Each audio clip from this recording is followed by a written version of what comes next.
आपका जो front page होना चाहिए बहुत ही यूनिक होना चाहिए और बहुत ही अट्रैक्टिव होनी चाहिए। क्यों? क्योंकि first impression is the last impression.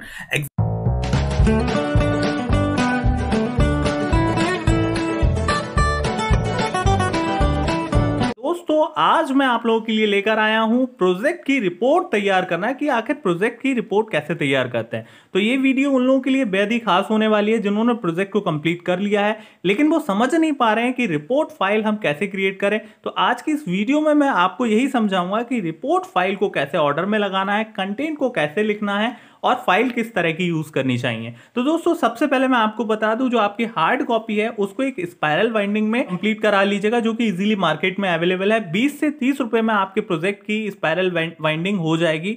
और उसके बाद मैं आपको बेहतर तरीके से एक एक कंटेंट को समझाते हुए चलूंगा, जिसके लिए आप मेरी पूरी वीडियो देखिए। और जो लोग नए हैं, प्लीज आप मेरे चैनल को लाइक करिए, सब्सक्राइब करिए। प्रोजेक्ट रिपोर्ट की शुरुआत हम लोग फ्रंट पेज से करते हैं। तो सबसे पहली चीज, आपका जो फ्रंट पेज होना चाहिए बहुत ही यूनिक होना चाहिए और बहुत ही अट्रैक्टिव होनी चाहिए।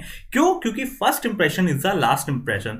एग्जामिनर सबसे पहले जैसे ही आपका प्रोजेक्ट की रिपोर्ट खोलता है, आपके सामने फ्रंट पेज देखता है। तो फ्रंट पेज बहुत ही अच्छा होना चाहिए। ध्यान देने वाली बात यह है कि फ्रंट पेज में जो भी आप पिक्चर्स यूज करें या फिर जो भी आप फॉन्ट यूज करें वो बहुत ही यूनिक होने चाहिए, बहुत ही ज्यादा डिजाइनेबल वाले फॉन्ट नहीं होने चाहिए और ऐसे होने चाहिए जो इजीली अंडरस्टेबल और रीडेबल हो। तो दोस्त, यहां पर सबसे पहले आप फ्रंट पेज के लिए आप अपना जो स्कूल का नाम है वो लिखेंगे। उसके बाद सीबीएसई की जो लोगो है या फिर आपके अपने स्कूल का जो लोगो है वो भी आप यहां लगा सकते हैं। उसके बाद यहां पे मैंने कुछ मैटर लिखा है जो कि इस रिपोर्ट को डिजाइन के लिए यूजफुल होगा। उसके बाद मैंने अब प्रोजेक्ट रिपोर्ट ऑन लिखा। उसके बाद दोस्त, जो मेरा जो बैंक मैनेजमेंट सिस्टम है उससे रिलेटेड मैंने फ्रंट पेज को अट्रैक्टिव करने के लिए एक बैंक का एक जो है फोटो लगा दिया। फिर नीचे यहां पर सबमिटेड टू टीचर्स का नाम और सबमिटेड बाय। दोस्तों, ये हमारा फ्रंट पेज है। ध्यान ये रहे, फ्रंट पेज बहुत ही सिंपल होना चाहिए और अट्रैक्टिव होना चाहिए। ऐसा ना हो कि बहुत ज्यादा आपने उसमें डिजाइन भर दी, कुछ समझ में ही नहीं आ रहा हो, या फिर जो टेक्स्ट लिखा वो बिल्कुल भी पढ़ने में नहीं आ रहा हो। ऐसा नहीं होना चाहिए। उसके बाद दोस्त, जब आप अपना फ्रंट पेज बना लेते हैं तो अगली बारी आती है सर्टिफिकेट की। दोस्त, सर्टिफिकेट में जो भी आपका मैटर है सर्टिफिकेट का वो आप लिख दीजिएगा। बस ध्यान देने वाली बात यह है सर्टिफिकेट में कि यहाँ पे टीचर्स के नेम होने चाहिए, प्रिंसिपल का नेम होना चाहिए और स्कूल का नाम होना चाहिए, स्टूडेंट का नेम और क्लास वगैरह, ये सारा कंटेंट आपके सर्टिफिकेट में जरूर मेंशन होना चाहिए। सर्टिफिकेट के बाद बात आती है डिक्लेरेशन की। तो डिक्लेरेशन भी आपको इसमें जरूर ऐड करना है। जो भी आप डिक्लेयर करना चाहें यहाँ पे आप डिक्लेरेशन में लगा सकते हैं। उसके बाद दोस्त, आपको क्या काम करना है, फिर आपको एक एक्नॉलेजमेंट का भी एक पेज लगाना है।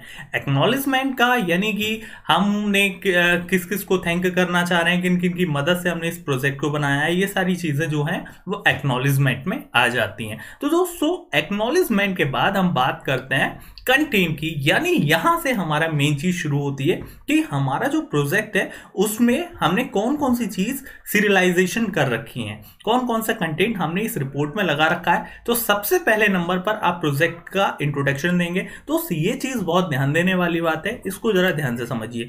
सबसे पहले आप प्रोजेक्ट का इंट्रोडक्शन देंगे। प्रोजेक्ट का इंट्रोडक्शन का मतलब यह है कि आपने जो प्रोजेक्ट बनाया है वो काम कैसे करेगा, कौन कौन सी चीज उसमें आपने यूज करी है, यानी जो सबसे पहले लॉगिन होगी या क्या चीज होगी, वो सारी चीज आपका प्रोजेक्ट इंट्रोडक्शन में आना चाहिए।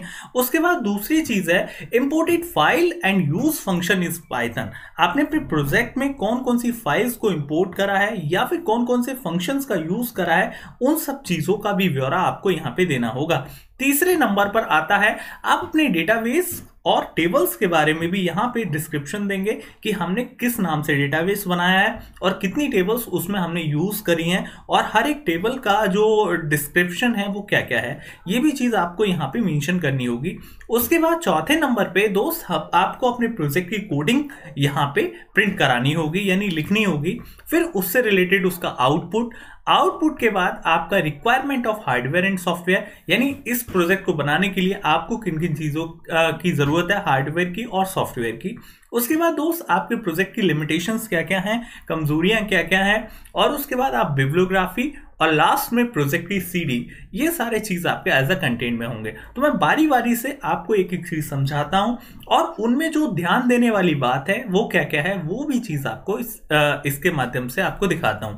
तो सबसे पहले आपको करना क्या है, यहां पे ये सारी चीज रखने के बाद आपको एक टाइटल से शुरुआत करनी है। डायरेक्ट कोडिंग वगैरह से शुरुआत नहीं करिए। सबसे पहले आप एक टाइटल पेज लगाइए कि साहब हमारा जो प्रोजेक्ट का जो टाइटल है वो ये है। तो मैंने यहाँ पे टाइटल ऑफ द प्रोजेक्ट लिखा है बैंक मैनेजमेंट सिस्टम। तो दोस्तों ये कुछ पॉइंट्स होते हैं आपकी रिपोर्ट को अट्रैक्टिव बनाने के लिए। अब दोस्त यहाँ पे आपका टाइटल हो गया, फिर यहाँ आप देंगे प्रोजेक्ट का इंट्रोडक्शन। ये एक डमी फाइल है तो इसीलिए मैंने यहाँ पे प्रोजेक्ट का इंट्रोडक्शन नहीं लिखा है, बाकी मैंने सारी चीजें आपको करके दिखाई हैं। तो यहाँ पे आप अपने प्रोजेक्ट का इंट्रोडक्शन देंगे। सबसे पहले आप अपने प्रोजेक्ट के बारे में बताएंगे, प्रोजेक्ट का ऑब्जेक्टिव बताएंगे, उसके बाद प्रोजेक्ट काम कैसे करेगा, सबसे पहले लॉगिन होगा या कौन कौन से फंक्शंस इसमें कैसे कैसे वर्क करेंगे, वो सारी चीजें आपको प्रोजेक्ट के इंट्रोडक्शन में देना है। उसके बाद दोस्त आपको क्या काम करना है, यहां पर इंपोर्टेड फाइल्स और यूज फंक्शन के बारे में छोटा छोटा सा डिस्क्रिप्शन दे दीजिएगा। जैसे सपोज आपने कौन कौन से मॉड्यूल्स या फिर जो पैकेज हैं वो इंपोर्ट कराए हैं, तो आपने जैसे सबसे पहले MySQL का इंपोर्ट कराया, प्रिटी टेबल का यूज करा, इंपोर्ट कराया। तो ये जो आपने प्रोजेक्ट में अपनी कोडिंग में इंपोर्ट कराए वो सारी चीजें भी आप यहां दिखा दीजिए, क्योंकि इससे बहुत अच्छा इंपैक्ट पड़ने वाला है एग्जामिनर के ऊपर। उसके बाद आपने कौन कौन से फंक्शंस यूज करे हैं, जैसे connect functions, cursor functions, execute functions, commit functions, fetch all function, fetch one function, ये तो सारे फंक्शंस वो हैं जो पाइथन की लाइब्रेरी के फंक्शन है।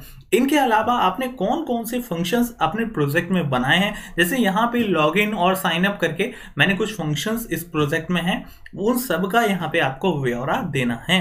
और साथ में आप लिख के बता दीजिएगा कि ये फंक्शन क्या काम करेगा, ये फंक्शन क्या काम करेगा। यानी imported files and use functions में आपने जो जो पैकेज को इंपोर्ट करा है उनका ब्यौरा, प्लस जो जो फंक्शंस, चाहे लाइब्रेरी फंक्शंस हो चाहे यूजर डिफाइंड फंक्शन हो, उन सब के बारे में आपको लिखना है और साथ के साथ बताना है कि कौन से फंक्शन का क्या यूज रहेगा। अब दोस्त इसके बाद आपका अगला नंबर आ जाता है डेटाबेस एंड टेबल्स का। तो यहाँ पे सपोज मैंने यहाँ डेटाबेस में लिखा है कि साहब हमने अपने प्रोजेक्ट में किस नाम का डेटाबेस लिया है, अंकित नाम का डेटाबेस लिया है। उसके बाद इसमें कितनी टेबल्स हैं, 2 टेबल्स हैं। कौन कौन सी टेबल्स हैं, साइन अप नाम की और ACC नाम की। तो यहाँ पर साइन अप वाली टेबल का स्क्रीनशॉट मैंने उसका डिस्क्रिप्शन का स्क्रीनशॉट लगा दिया है, और ACC नाम की जो टेबल है उसका भी मैंने जो डिस्क्रिप्शन है वो यहाँ पे लगा दिया है। अगली चीज बात आती है प्रोजेक्ट के कोड की। तो दोस्त यहाँ पे बहुत ज्यादा समझदारी की बात ये होनी चाहिए कि जो प्रोजेक्ट का कोड होना चाहिए उसका फॉन्ट साइज भी बहुत ठीक होना चाहिए। यानी कुछ बच्चे मुझे प्रोजेक्ट अपना दिखाते हैं, प्रोजेक्ट रिपोर्ट दिखाते हैं, तो किसी का फॉन्ट साइज बहुत ज्यादा बड़ा होता है, किसी का बहुत छोटा होता है, और कोई एक जो अलाइनमेंट वगैरह नहीं होता। तो आप बहुत अच्छी तरीके से इसको शो करें, ठीक, बहुत अच्छी तरीके से इसको डिजाइन करें। फिर आपका प्रोजेक्ट कोड होगा, तो जो भी आपका प्रोजेक्ट कोड हो उसको ले लीजिएगा, अपने कॉपी कर लीजिएगा। प्रोजेक्ट कोड के बाद अगला नंबर जो आता है दोस्त, किसका आता है, अगला नंबर आता है आउटपुट का। यहाँ पे मैंने कुछ ही आउटपुट लगा रखे हैं, क्योंकि मैंने आपको पहले ही बता दिया ये एक डमी है, डमी फाइल है, ठीक। यहाँ पे आप अपने जो प्रोजेक्ट का आउटपुट है वो आपको आउटपुट लगाना है बढ़िया तरीके से। आउटपुट के बाद दोस्त आपको दिखाना है कि सिस्टम रिक्वायरमेंट, यानी हार्डवेयर और सॉफ्टवेयर की रिक्वायरमेंट आपको यहाँ पे दिखानी है अपने प्रोजेक्ट में। उसके बाद क्या काम करना है, अगले बात आती है लिमिटेशन की। तो जो आपके प्रोजेक्ट में लिमिटेशंस हो कि साहब हमारा प्रोजेक्ट जो है वो प्रिंट नहीं कर सकता, या फिर हमारा प्रोजेक्ट ऐसे नहीं कर सकता, वो नहीं कर सकता, तो जो लिमिटेशंस आपके प्रोजेक्ट के रिलेटेड हो वो यहाँ पे आप अपनी लिमिटेशंस लिख सकते हैं। अगली चीज आती है आपका बिब्लियोग्राफी। दोस्तों बिब्लियोग्राफी क्या होता है कि जहां जहां से आपने, यानी गूगल से या ऑनलाइन जहां से भी आपने प्रोजेक्ट बनाने में मदद ली है, तो आपको उन साइट्स का नाम यहाँ पे लिखना है। तो दोस्तों इस तरीके से आपकी पूरी रिपोर्ट जो है वो क्लियर होती है। और लास्ट में CD डिटेल, यानी CD डिटेल लिख करके यहाँ पे आपको अपना एक CD लेनी है, उस CD में पूरा प्रोजेक्ट डालना है और इसी पेज पर CD चिपका देनी है। तो इस तरीके से आपकी रिपोर्ट तैयार होगी। और दोस्तों आपकी जानकारी के लिए बता दूं कि मैंने पूरा जो टर्म 2 का जो सिलेबस है सीबीएसई का, उसके रिगार्डिंग मैंने क्विक रिवीजन की वीडियोस बना दी हैं। तो प्लीज़ आप एक बार मेरे चैनल को ज़रूर विजिट करिए और मेरी प्लेलिस्ट को विजिट करिए। अगर आपको अच्छा लगे तो प्लीज़ आप मुझे सपोर्ट करिए, लाइक करिए, शेयर करें एंड सब्सक्राइब करें। Thank you and thank you for watching my videos.